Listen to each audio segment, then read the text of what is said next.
So my name is Rebekah and I'm from Perth, Western Australia.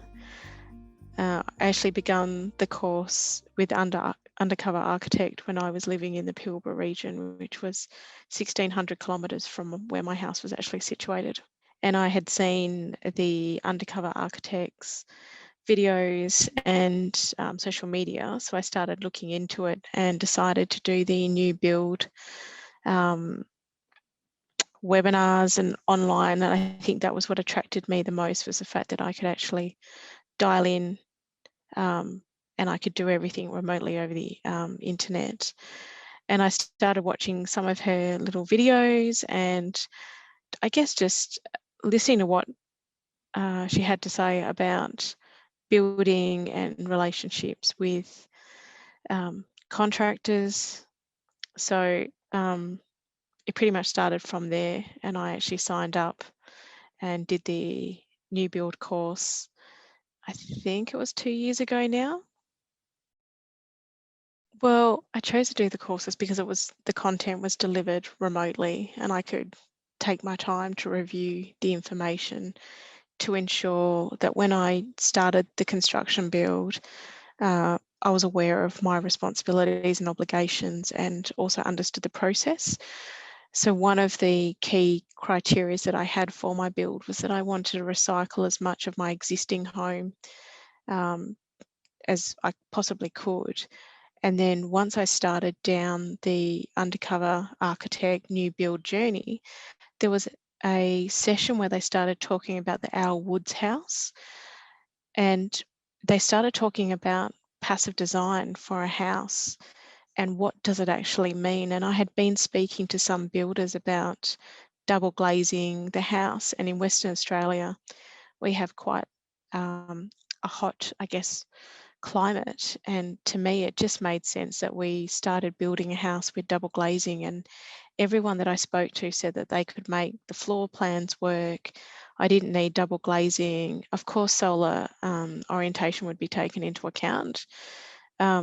But I just found that they were telling me what they thought I wanted to hear and not what I actually wanted. So when I started going through all the web and all the podcasts on Undercover Architect, I started figuring out what I really wanted was a custom build, and I wanted a house that suited my purposes, not just a mass-produced home. I don't think I would have had the depth of conversation that you need to have with the builder. I had lots of conversations about what exactly was involved in my build and where the costs and expenses of the build were sitting. I don't think I would have had such open engagement and such positive engagement with my builder and architect unless I'd done this course. Amelia really sets out the fact that both parties have obligations to each other and to keep the communications open. And I think it just enhances the work that you do and it makes you more cognizant of what you need to know going in. So you have I had a 3-hour meeting with the builder to talk about costs and to actually talk about what's he going to build and how is that going to look and how does he run his site, especially if I did things remotely and I wasn't able to meet up on a weekly basis, then what else could I do to get that oversight on the job? So there's things like that that take into your, I guess, individual circumstance and makes you think about what you really want out of that job and also what do you really want out of your house. I mean, some of the steps that you go through really questions how big a piece of land do you need and how big a house do you need and how do you use that space and what does that need to do for you and how do you maximize the space that you have already.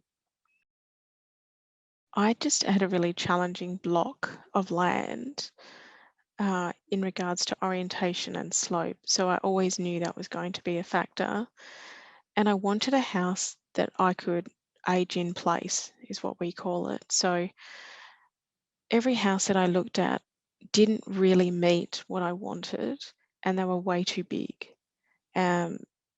So I really addressed those. And also I had a budget constraint. So I only wanted to spend X amount of dollars on my budget to build my property. And when I realized that the block was going to push that budget because of the amount of stability I needed. It was an easy decision to make to not progress the job then, because I felt I'd pursued this and I knew exactly what I wanted. And if I wasn't going to get what I wanted, then I didn't want to build the house. It was a little while ago now, and I'm pretty sure I had seen Undercover Architect on social media, and I saw just a single episode podcast, and I listened to it, and I thought, this is fantastic because I can listen to this remotely and not have to be in a set location to hear this information. And she was really positive about ensuring that you have a good relationship with your builder and that you go into the situation with your eyes wide open and actually really understanding what needs to happen on every job. I think when I started to have a look at how much information is in the podcast, and it stepped out into various episodes, and it covered everything from being a home builder through to a new build to a renovation. And it was delivered in such a timely format that I thought, well, this is exactly what I want to pursue, and it really fits my needs of being a new home builder. And there was some really great information in just the free podcast that I'd even heard, that I thought, well, if I'm getting value from a free podcast, the actual course itself wasn't overly expensive. So I considered it to be a reasonable cost to make sure that I actually understood what I was walking into. Yeah, so the course, it's been a while since I've done it now, but the course actually has a podcast. There's usually a theme. If you want to follow a really structured approach, there's avenues for that. But then if you want to just pick up certain themes, then you can absolutely go back. And then if you want to go back and review something or listen to something again, you can do that as well. And you can also print some of the pages off to follow the guides on some of the information as well. I think UA has really empowered me to ask the really difficult questions I think I didn't realise I could ask about the builder and about the architect. And I also think it gave me the courage to really push back to make sure that what was being delivered was the product I actually really wanted. And I think finally, and probably most importantly, it helped me really narrow down what I wanted in a property and in a house, and what did I need to meet my happiness kind of level for life. So, you go in thinking, I need to build this size house and it needs to look this way for resale. But when you go down the UA path, you start to go, I don't need that much space, and this is what I really need.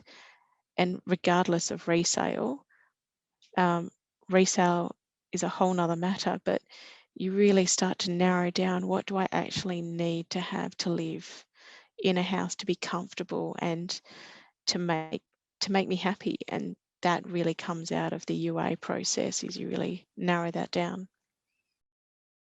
I think the UA system, there's checklists. So when you start in any of the processes, there's all these checklists that can help you really narrow down what needs to happen. And you use it as a bit of a guide on the process. So, I did spend money on the architect fees, and I also paid the builder to appropriately scope and cost my build. And I don't regret it. I even had a conversation with the architect about selling his plans and what that would mean and whether or not he would consent to that. And I probably wouldn't have had that conversation with UA. And, things like that. You definitely have this guide and checklist to help you make those sort of decisions, and I guess give you that courage to kind of really ask those questions. If something doesn't work out, well, then how do I recoup the costs, or what do I do in this situation? There's lots of scenarios of where things have gone wrong, and you can also go back to the forum groups and check in and see if anyone else has had the same problems. I think if you're going to invest and spend a lot of money on a property, you want to do it right the first time. and make sure that you understand what you really need and what you are going to be paying for. And that Undercover Architect or the UA process will help you understand what you need and what your obligations are. So I think it's very valuable, especially if you're unsure as to what the process is, or even if you're building with a bulk or a high volume builder, it's always worth doing the course to understand what you need to do to streamline the process and to take the stress out of the build project. Look, I gained a lot of value out of going through the UA course. I would go back repeatedly and have a look at certain podcasts, re-review some of the documentation purely because I would go off and have a think about, oh, do I really want this or do I really want that? And um, it really made me realize that I was building a house that was way too big for what I really needed. It was, and that I guess the solar passive was a free kick. It's something that you can do with very little cost and achieve massively out of the end of the project. So there's certain things like, I think for me, I really got out of it was just the fact that it really made me think about what I wanted in a home and how I wanted to live in that home. And that's invaluable because even if you don't go down the path and build or renovate, when you go to look for the home that you want to live in, you know exactly what you're looking for. Yeah, and look, you know, in Australia, we build massive houses that are 300 square meters.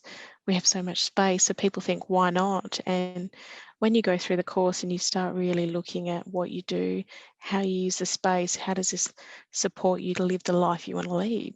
Quite often, you know, you don't need such a big home and you just need to be smarter about how you use what you've got. So it is a really great course for that.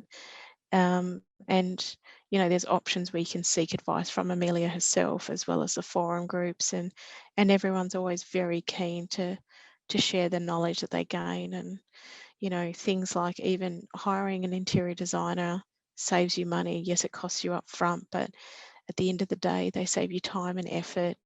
And you've got someone else listening to what you want and they're translating it for the builder.